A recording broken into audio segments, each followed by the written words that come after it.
যে কথা বলছিলাম, অনির্বাণের অগ্নিবাণে আজকে কোনো বিতর্ক নেই, একটা প্রশ্ন আছে, আর সেই প্রশ্নের সূত্রেই কিছু কথা আছে, কিছু আলোচনা আছে।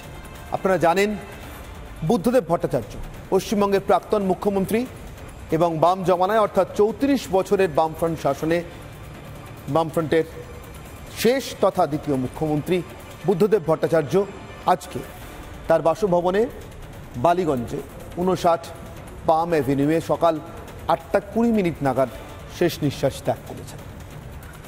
চলে যাওয়া পর্যন্ত বুদ্ধদেব ভট্টাচার্যের একটা স্বপ্ন অপূর্ণ ছিল, অন্তত একটা স্বপ্ন, যে স্বপ্নটা তার দলীয় বৃত্তের পরিসর ছাড়িয়ে অনেক অনেক বড় হয়ে উঠেছিল, গোটা পশ্চিমবঙ্গের মানুষের স্বপ্ন হয়ে উঠেছিল। সেই স্বপ্নটা এ রাজ্যের দ্রুত শিল্পায়নের স্বপ্ন, এ রাজ্যের ছেলে মেয়েদের এ রাজ্যেই কাজ পাওয়ার, জীবিকা পাওয়ার স্বপ্ন। না, নিশ্চিতভাবে সবার জন্য চাকরি নয়, উদ্যোগপতি তৈরি হওয়ারও স্বপ্ন। আর আরও অনেকগুলো স্বপ্ন ছিল, যেমন যেমন পশ্চিমবঙ্গ যে সময় বুদ্ধদেব ভট্টাচার্য মুখ্যমন্ত্রী হয়ে এসছেন, তার শাসন চলছে, সেই সময়টাতে তার সময়কালে ক্ষুদ্র সঞ্চয় দেশের সব থেকে বড় রাজ্য ছিল। অর্থাৎ এ রাজ্যেই গোটা দেশের মধ্যে ক্ষুদ্র সঞ্চয়ের সব থেকে বেশি আমানত জমা হতো। সেই বুদ্ধদেব ভট্টাচার্যকে দেখতে হয়েছে তার শাসন শেষ হয়ে যাওয়ার পর, কোটানকোট পরিবর্তনের যুগ শুরু হওয়ার পর, পরিবর্তিত হতে হতে হতে হতে ক্ষুদ্র সঞ্চয় একসময় দেশের 1 নম্বরে থাকা পশ্চিমবঙ্গের হতদরিদ্র মানুষের, রিক্সা চালক, ভ্যান চালক, মানুষের বাড়িতে পরিচারিকার কাজ করে যারা কোনো মতে সংসার চালান, তাদের জীবনের জমানো শেষ সঞ্চয় পুঁজিটুকু হারিয়ে চিটফান্ডের হাতে সর্বশান্ত হয়ে তারা চোখের জলে রাস্তায় পড়ে লুটোপুটি খাচ্ছে। এই দৃশ্য নিশ্চয়ই বুদ্ধদেব ভট্টাচার্যকে ব্যথিত করেছে। নিশ্চয়ই এই দৃশ্য দেখে বুদ্ধদেব ভট্টাচার্যের চোখে জল এসছে। সে চোখের জল হয়তো তিনি নিভৃতে ফেলেছেন। বারবার প্রকাশ্যে আশা প্রকাশ করেছেন, অন্ধকার দীর্ঘস্থায়ী হয় না, চিরস্থায়ী তো নয়ই, ফলে অন্ধকারের এই দিন কাটবে। তাই তার আরও একটা অপূর্ণ স্বপ্ন, নিশ্চিতভাবে এককালে যেখানে যেভাবে এ রাজ্য সবার শীর্ষে ছিল, সেখানে সেভাবে এ রাজ্য সবার শীর্ষে পৌঁছক।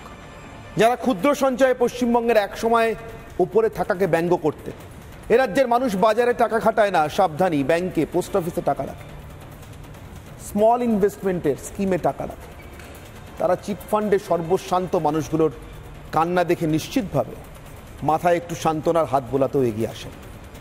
তাই চলে যাওয়ার দিন নিশ্চিতভাবে, আমি নিশ্চিত, বুদ্ধদেব ভট্টাচার্যের আরও একটা অপূর্ণ স্বপ্নের নাম আবারও পশ্চিমবঙ্গে চিটফান্ডের রমরমা তৈরি হওয়া থেকে, তাদের হাতে সর্বশান্ত হওয়ার থেকে মানুষকে বাঁচানোর স্বপ্ন। নিশ্চিতভাবে বুদ্ধদেব ভট্টাচার্যের স্বপ্নের মধ্যে ছিল, তিনি যে দল করেন সে দলের আদর্শ তো বটেই, কিন্তু রাজনীতিক সার্বিক আদর্শেই নেতামন্ত্রীদের বাড়ির খাটের তলা থেকে, তোষকের তলা থেকে কোটি কোটি টাকা উদ্ধার হবে না। যারা রাজনীতি করতে এসছেন উচ্চতর হৃদয়বৃত্তির জন্য, মানুষের ভালো করবেন বলে, মানুষের পাশে থাকবেন বলে, তারা তার বিনিময়ে কিছু অর্জন করতে চাইবেন না বেঁকা পথে, বেঁকা উপায়ে। নিশ্চয়ই বুদ্ধদেব ভট্টাচার্যের সময় আজকে রাজ্যের বিধায়করা যা বেতন পান, তার 1/4, 1/6 পেতেন হয়তো। নিশ্চয়ই তার স্বপ্নের মধ্যে বিধায়কদের আরও বড় লোক করে তোলা ছিল না, কিন্তু সরকারি কর্মচারীরা তার মহার্ঘ ভাতাটা কেন্দ্রীয় সরকারি কর্মচারীদের সমহারে পাবেন রাজ্য সরকারের কর্মচারীরা, এটা নিশ্চয়ই ছিল স্বপ্ন। কেন বলছি? তার কারণ এটা নিজের শেষ দিন পর্যন্ত, নিজের মুখ্যমন্ত্রিত্বের শেষ দিন পর্যন্ত করে যেতে পারলেও বাড়তে বাড়তে বাড়তে বাড়তে তার মুখ্যমন্ত্রিত্বের জমানা শেষ হওয়ার পর 13 বছরের মাথায় রাজ্যের সরকারি কর্মচারীদের বকেয়া বেতন, বকেয়া মহার্ঘ ভাতার পরিমাণ কেন্দ্রীয় সরকারি কর্মচারীদের তুলনায় প্রায় 42% কম। নিশ্চয়ই এটা তার শেষ দেখে যাওয়া স্বপ্নগুলোর মধ্যে একটা ছিল। তার কারণ যাদের জন্য তিনি ডু ইট নাও এর স্লোগান দিয়েছিলেন, তারা যদি তার মুখ্যমন্ত্রিত্বের সময় তাকে পে ইট নাও বলতেন, সেটা নিশ্চয়ই তিনি সহ্য করতে পারতেন না। তাই সে কথা বলার কোনো সুযোগ তিনি রাখেননি। কিন্তু যেদিন গেলেন সেদিন নিশ্চয়ই এই স্বপ্ন দেখে গিয়েছেন আগে পে ইট নাও, তারপর ডু ইট নাও, সফল হবে। এমন নানা অসম্পূর্ণ স্বপ্ন, অপূর্ণ স্বপ্ন রেখে বুদ্ধদেব ভট্টাচার্য গেলেন তো বটে, কিন্তু তা কি অপূর্ণই থেকে যাবে? এই স্বপ্নগুলো কি সত্যি পূরণ হবে না? এই যতগুলো স্বপ্ন বললাম তাকে এক জায়গায় একসঙ্গে করলে যে বড় স্বপ্নটার তৈরি হয়, যে বড় স্বপ্নটার ছবি তৈরি হয়, সেটা কি স্রেফ ছবি হয়ে থাকবে, নাকি এককালে 190 বছরের ব্রিটিশ শাসনে যারা দেশের স্বাধীনতার স্বপ্ন দেখতেন, এককালে প্রবল খাদ্যের অভাবের সময় আমেরিকা থেকে PL-480 গম এনে রেশন এসে গম খাওয়ার সময় যারা খাদ্যে স্বনির্ভর হওয়ার স্বপ্ন দেখতেন, যারা স্বপ্ন দেখতেন রেশনের চাল চাইতে গিয়ে, অথবা পড়ার জন্য সন্ধেবেলা একটু কেরোসিন তেল চাইতে গিয়ে 16 বছরের 14 বছরের ছেলের বুকে বন্দুকের বুলেট বিঁধে যাবে না, তাদের সে স্বপ্নগুলো তো একদিন না একদিন কোনো না কোনোভাবে সফল হয়েছে। যারা স্বপ্ন দেখতেন অন্যের জমিতে সারা জীবন ভাগ চাষি খেটে যাওয়া এবং তারপরে বছরের শেষে নামমাত্র কিছু দুমুঠো ছুঁড়ে দেওয়াতে জীবন চলবে না, আমাদের জীবনটাও একটু ভালো হবে, শহরের ভদ্রলোক বাবুদের মতো না হোক, একটু ভালো হবে, মানুষের মতো হবে, তাদের স্বপ্নগুলোও তো পূরণ হয়েছে। এগুলোও তো আজ থেকে 50, 60, 70 বছর আগে কোনোদিন পূরণ না হওয়ার মতো স্বপ্ন মনে হতো। তাই আমার প্রশ্ন, একটাই প্রশ্ন, বুদ্ধদেব ভট্টাচার্যের অপূর্ণ স্বপ্নগুলো, অথবা বড় করে ধরলে ওই বড় স্বপ্নের ছবিটা পূর্ণ হবে, পূরণ হবে কোন পথে? আমার সঙ্গে যে অতিথিরা আজকে থাকবেন তাদের সঙ্গে একে একে আপনাদের পরিচয় করিয়ে দিই। আমার সঙ্গে আজকে যে অতিথিরা রয়েছেন তাদের মধ্যে কেউ বুদ্ধদেব ভট্টাচার্যের মন্ত্রিসভায় তার সহকর্মী ছিলেন, যেমন রয়েছেন আমার ঠিক বাঁদিকেই দেবেশ দাস, রাজ্যের প্রাক্তন তথ্য প্রযুক্তি মন্ত্রী, এবং দেবেশবাবু নিজেও একজন এক্ষেত্রের অত্যন্ত সফল পেশাদার, তাকে যাকে বলে হাতে কলমে রাজ্যের তথ্য প্রযুক্তি শিল্পে জোয়ার আনবার জন্যই বুদ্ধদেব ভট্টাচার্য তার মন্ত্রিসভার অন্তর্ভুক্ত করেছিলেন। আমার সঙ্গে শতরূপ ঘোষ রয়েছেন। শতরূপের খুব দীর্ঘদিন ধরে সক্রিয় রাজনীতিতে বুদ্ধদেব ভট্টাচার্যের পাশে সতীর্থ হিসেবে কাজ করার অভিজ্ঞতা না থাকলেও বুদ্ধদেব ভট্টাচার্যের সঙ্গে সক্রিয় রাজনীতিতে কাজ করার অভিজ্ঞতাও তার আছে, সরাসরি নির্বাচনী রাজনীতিতে কাজ করবার অভিজ্ঞতা আছে। আমার ঠিক ডান দিকে রয়েছেন সাংবাদিক দেবারুণ রায়। দেবারুণবাবু বা দেবারুণদা আমাদের ভাষায় দিল্লিতে, নয়াদিল্লিতে কাজ করবার এবং দীর্ঘদিন ধরে বামপন্থী রাজনীতি কভার করবার, লেফট পলিটিক্স কভার করবার যে অভিজ্ঞতা, এবং সিপিআইএমকে এই রাজ্যের বাইরে সর্বভারতীয় ক্ষেত্রে খুব কাছ থেকে দেখার যে অভিজ্ঞতা, তার ভিত্তিতেও দেবারুণদার কাছ থেকেও আমার কিছু শোনার আছে বুদ্ধদেব ভট্টাচার্যের স্বপ্ন, সেই স্বপ্নের পথ পূরণের, সেই স্বপ্ন পূরণের পথ সম্পর্কে। এবং অবশ্যই আমার সঙ্গে রয়েছেন সংগ্রাম গুহ, নাট্যকার এবং নাট্যকর্মী সংগ্রাম গুহ। তার সঙ্গে বুদ্ধদেব ভট্টাচার্য বলতে প্রথম যে শিল্প শব্দটা আমাদের কানে ঢুকতো বা আমরা বুঝতাম, মানে শিল্প সংস্কৃতির কথা, পরে তার সঙ্গে আরও একটা শিল্প অ্যাড হয়েছিল, শিল্পায়ন। সেই প্রথম শব্দটা, প্রথম শিল্প সংস্কৃতি, থিয়েটার, নাটক, চলচ্চিত্র সংগ্রামবাবুর অভিজ্ঞতার মধ্যে রয়েছে প্রত্যক্ষভাবে।